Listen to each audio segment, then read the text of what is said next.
In this video, we're going to talk about something that I've seen causing quite a bit of confusion in Ionic 4, and that's the use of Shadow DOM in Ionic's web components. And so I've already written an article about this. It goes into quite a bit of depth about what Shadow DOM is and how Ionic's using it. So for more detail, I'd recommend reading that, and I'll link that in the description. But in this video, we're just going to have a look at what's happening and try to talk through it a little bit. So in previous versions of Ionic, which didn't use Shadow DOM, we had, I guess, more control over exactly how we wanted things to look. And so if we were to add some components, like I've added to the page here, I've got a card component and just some range sliders. We would be able to, say, select any of these. I'd be able to look it up in the DOM here, the document object model, and I could just basically change whatever I want with CSS styling. So if I wanted to come in and change something about this Ion card title here, I could open up the inspector here and just change whatever I want. But that's not the case with Ionic 4 and specifically with components that are using Shadow DOM. And you can see here that there's this thing called shadow root. And basically what this means is that anything that's inside of this shadow root, I have no control over in terms of selecting it with CSS selectors and modifying the styles that way. And we're going to have a look at exactly what that means and what that looks like in a second. I'll show you some examples to clarify the concept a little bit. But the general idea behind this is that with Shadow DOM, you get, or rather the component gets, its own kind of isolated world inside of your document. So when we insert this web component into a page, we know that anything that's inside of here isn't going to be affected by the page's global CSS styles. So if you already have a bunch of CSS styles for your application, maybe you've got some selectors that are targeting, maybe you're targeting all divs or all paragraph tags. If you put some component, you try to drop some component into your application, there's a chance that your styles could affect that component based on the selectors that you already have. And on the other side of things, let's say you use one of Ionic's web components and you look at the internals of the component and you think, well, hey, I don't really like the way this particular thing is sitting here. I want to modify that. So you target something inside of that component, maybe some CSS selector like item inner, that kind of thing. And you might add some padding to it or something like that. Now in the future, if Ionic wants to update that component, that could break the styling that you've added. And although with Shadow DOM, we're kind of losing that ability to just change whatever element we want, we do get benefits in terms of stability and maintainability, in that if we drop a web component into our page, we know it's going to work. And Ionic can safely update those components knowing that they're not going to break a bunch of people's applications.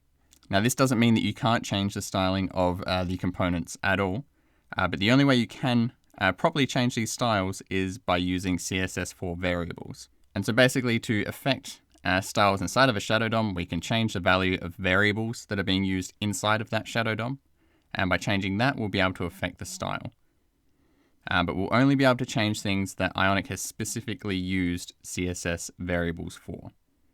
And so in effect, it's kind of like creating this API that we can interact with the component. So rather than being able to just change absolutely anything we want, we can only interact and change that component in ways that Ionic has set up themselves and that they know that we can change. So that was a kind of long-winded explanation without really any examples. So we're going to look at some examples now, and hopefully we can clarify that concept a bit. So if we look at, say, the Ion content tag that we have here.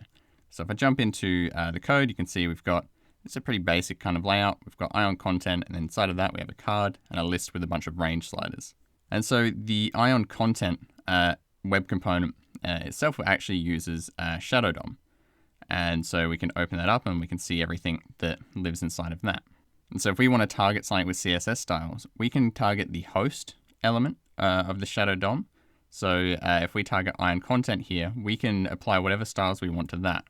So if I were to come into here and just say Ion content, we'll just say display none because that's going to be really obvious. If I save that, we're going to see the content area disappear. But since this is using Shadow DOM, if I were to want to target anything inside of the Shadow DOM, the internals of that web component, I won't be able to do it. So you can see here, right now, Ion content is using something called Ion scroll. This is actually going to be removed in the future, I believe, but for the sake of this example, let's say, well, I don't want to hide the entire Ion content. I just want to hide this Ion scroll thing for whatever reason. So I'll change that to Ion scroll, and we'll try to hide that instead. And you can see we've got all of our content back now. And so if I just bring up Ion content in the debugger again, we can see that Ion scroll is here and it hasn't been hidden. It's still there and everything's still inside of it. And that's because, as you can see, that's inside of the shadow root, which is the shadow DOM for Ion content. And you can kind of even see that, you can see this little gray box. I don't know how well it will show up on the video, but you can see everything in here has this sort of light gray background and it has this line next to it.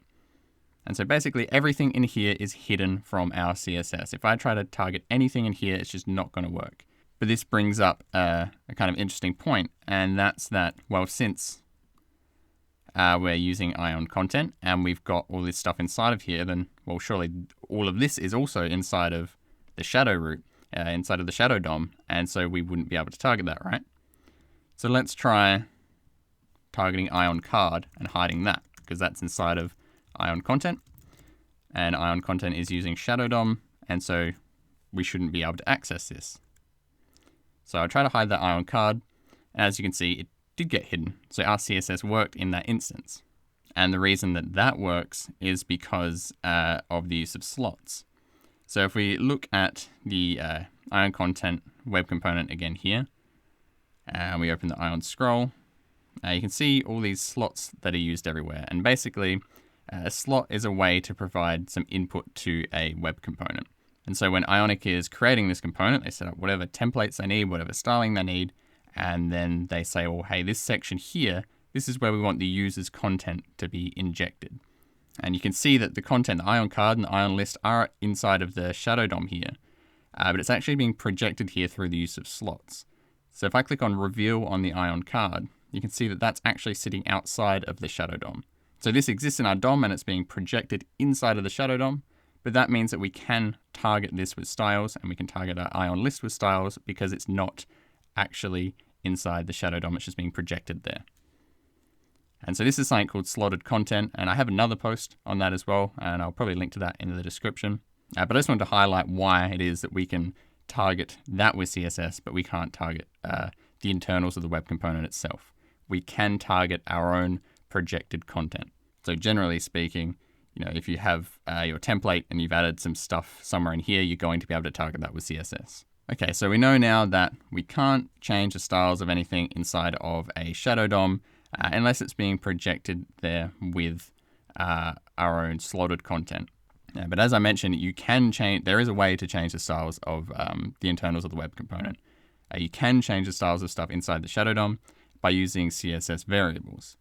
So let's just, we'll get rid of this for now, and we'll discuss exactly how you can do that. So in the future, there's going to be documentation around all of the CSS variables that a component uses. So you'll be able to see at a glance what you can change. Now, I don't think that documentation has been released just yet, but you can also see what can be changed just by inspecting the component through the debugger here as well. So let's mess around with this slider, for example. So we have this Ion range slider. You can see we've got a color of danger for it there. And obviously the easiest way to change the color of this is going to be just to change this to primary or something else. But for the sake of an example, let's look at how you might change that through CSS variables. So let's inspect this. And then we can see we have Ion range, which has its own shadow root here. So this component implements a shadow DOM, which means all of this is hidden from our CSS selectors. And not every component does use a shadow DOM, by the way, but this one does. And so you can see we have a bunch of shadow DOMs here. We've got the Ion content with its own shadow DOM. You've got Ion item here that has the shadow DOM. And you've got the Ion range, which has its own shadow DOM as well. But this one is a bit more interesting because you can sort of see more of the internals of the web component. You can see that Ionic have a bunch of divs set up here, and they're obviously styling those to get this, you know, this fancy sliding and kind of the labels and stuff going on there.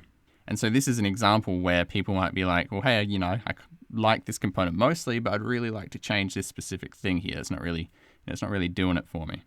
And so if I wanted to, let's say I wanted to target, we could say it's range bar. You can see here that, you know, say the background colors being set there. We've got width, the positioning, all that kind of stuff. And so I might be like, well, I want to change this range bar active to whatever style I want. So let's say I want to change range bar active. I want the background color to be blue instead of whatever ion color base is. And you can see here, that's that red color. So what you would usually do, say in maybe an Ionic 3 or something like that, you're like, okay, that's fine. So this uses a class of range bar active. So let's come into here and we'll target ion range, which is its parent there. And we'll say, what is that? Range bar active. And we'll just make the background blue. And we'll give it an important declaration there. So just in case it's being overwritten by something else, we can see that's not a factor.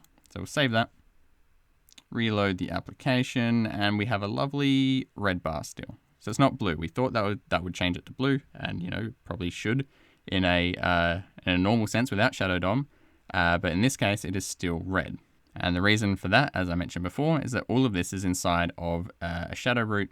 This is a Shadow DOM, and so as far as our CSS in our main document knows, none of this stuff really exists. It doesn't know it's there. It can't target it. It can't interact with it. So if we try to target range bar active or anything else in here, it's just not going to work. But what we can do is modify the variables, the CSS variables that are being used in here. And so we can modify those variables at this level. We can modify the variables in ion range, and that's going to affect everything inside of here. So if we look at that range bar active again, we can see that the background is being set by the variable ion color base. And you can sort of see a bunch of variables that are being used. If you just filter for dash dash, you can scroll down and you can see all the different kinds of variables that are being used, and you can overwrite any of these. So there's a bunch of stuff that you can modify. But just for a simple example, let's try and change that background color to blue using this variable here. So we'll use ion color base, and we'll need to change the selector, we'll get rid of it rather, because we can't target range bar active, but we can target the parent, which is ion range. And then we just set ion color base to whatever we want that to be. So we'll say ion color base, and we'll make that blue. And we'll see if that works. It's still red. Actually, we'll have to add the important tag there just to override that specificity. Okay, now you can see that the bar is blue. So let's just inspect that one more time there. So if we open up range bar active here, we can see, again, it's still using ion color base as the variable there to set the background.